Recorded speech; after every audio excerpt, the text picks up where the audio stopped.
नमस्कार दोस्तों, मैं आर्य शर्मा। दोस्तों, रैंकर क्लासेस में आपका हार्दिक स्वागत है। दोस्तों, आज हम डिस्कस करते हैं ग्रामर के बेस पॉइंट पे।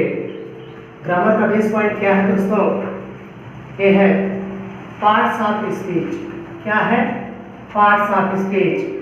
हम इस पे अध्ययन करेंगे पार्ट्स ऑफ स्पीच क्या होते हैं और इसके कितने प्रकार होते हैं और ये क्यों सीरियल वाइज होते हैं, क्यों ये सीक्वेंस में होते हैं, उनका अपना अलग अलग रोल होता है। दोस्तों लिखा गया है कि words which are frequently used means शब्दों को जिनको बार बार यूज किया जाता है, लिखा जाता है, इसमें इन स्पीच बोली में या भाषा में और राइटिंग या लिखावट में are called parts of speech. अगर शुद्ध भाषा में हम सरल भाषा में कहें तो ऐसे शब्द जिनको हम बार बार अपने बोली में, भाषा में और राइटिंग में लिखते हैं, उसी को हम क्या कहते हैं? पार्ट्स ऑफ स्पीच कहते हैं। दोस्तों अब देखिए दोस्तों, इसके बाद जो मेन पॉइंट्स होते हैं वो क्या होते हैं, जो हमेशा एक सामान्य पॉइंट पे आधारित होते हैं। कहते हैं they are classified into 8 kinds. Means एक पॉइंट तब आता है कि जब पूछा जाता है कि इसके कितने प्रकार होते हैं और क्यों होते हैं, कैसे होते हैं, क्यों सीक्वेंस में होते हैं। तो कह रहा है ये 8 काइंड्स होते हैं। कितने प्रकार के होते हैं? 8 काइंड्स के 8 प्रकार के होते हैं। और ये 8 प्रकार जो होते हैं ये on account of their function, इनके फंक्शन के आधार पर होता है, ये होते हैं दोस्तों। ठीक, तो इनके कार्य के आधार पर, इनके फंक्शन के आधार पर इनको 8 प्रकार के रूप से विभाजित किया गया है। यानी इनका विभाजन जो होता है 8 भागों में किया गया है और 8 का अलग अलग कार्य होता है, अलग अलग फंक्शन होता है। दोस्तों अब देखिए, पहला क्या है दोस्तों? नाउन। क्या है? नाउन। पहला नाउन है जो किसी नाम को बताता है, किसी नाम को ही हम क्या कहते हैं? नाउन कहते हैं। ठीक, और दूसरा क्या है?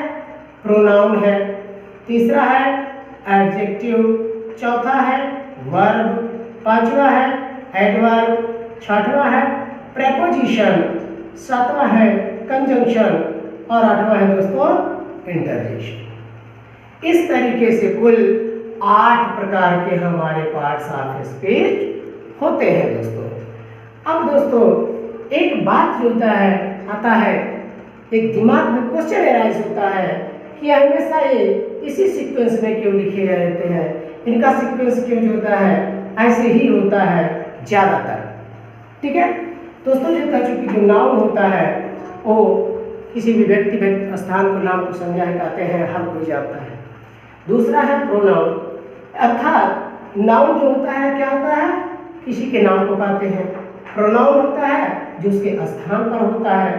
तो चूंकि अगर हम एडजेक्टिव के डेफिनेशन को पढ़ेंगे तो नाउन प्रोनाउन का ज्ञान होना जरूरी है, क्योंकि एडजेक्टिव कहता है, क्या कहता है कि word which describe a noun or pronoun are called adjective। जो नाउन और प्रोनाउन को जो डिस्क्राइब करे, क्वालिफाई करे, उसे को हम एडजेक्टिव कहते हैं। ठीक, तत्पश्चात है वर्ब। वर्ब जो होता है डूइंग वर्ब होता है। और पांचवा है एडवर्ब। तो एडवर्ब जो वर्ब के बाद इसलिए है क्योंकि ये कहता है कि adverb is a word which describe more about a verb। अर्थात हमको वर्ब को पढ़ना है तो वर्ब को हमको दोस्तों समझना पड़ेगा। ठीक है, तो इस तरीके से कुछ इसमें पॉइंट्स होते हैं जिसको सीक्वेंस वाइज रखना भी जरूरी होता है। क्यों? क्योंकि उसका नॉलेज भी जो होता है ज़रूरी होता है। अगर हम एक को नहीं जानेंगे तो दूसरे का जो नहीं जान पाएंगे, दूसरे को नहीं जानेंगे तो हम तीसरे का डेफिनेशन नहीं जान पाएंगे, चौथे को हम नहीं जानेंगे तो पांचों का डेफिनेशन हम अच्छी तरीके से नहीं समझ पाएंगे। तो दोस्तों इस तरीके से इस चैनल को सब्सक्राइब करिए और लाइक करिए और कमेंट में अपना राय जरूर दें। ये वीडियो आपको कैसा लगा। तो बस आज के लिए इतना ही। जय हिंद, जय भारत।